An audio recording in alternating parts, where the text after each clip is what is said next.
La drépanocytose est la maladie génétique la plus fréquente au monde. On estime qu'environ 240 millions de personnes en sont porteuses. Elle est particulièrement répandue dans les populations d'origine africaine, asiatique et méditerranéenne.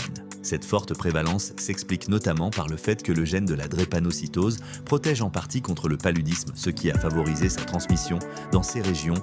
À long terme, la drépanocytose peut entraîner plusieurs complications graves. Parmi elles, l'ostéonécrose, une destruction progressive de l'os qui touche souvent les têtes fémorales ou humérales et provoque des douleurs articulaires persistantes. Un accident vasculaire cérébral peut aussi survenir lorsque les vaisseaux sanguins du cerveau se bouchent, entraînant des troubles de la parole, des paralysies ou des pertes de mémoire. Les reins peuvent également être atteints avec une insuffisance rénale progressive et parfois la présence de protéines dans les urines. La maladie peut toucher les yeux, provoquant une rétinopathie drépanocytaire qui, si elle n'est pas prise en charge, peut mener à une perte de vision, voire à la cécité.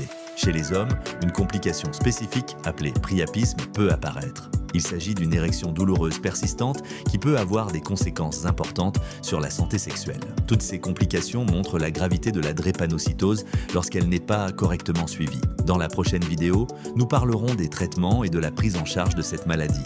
Alors abonnez-vous pour ne rien manquer.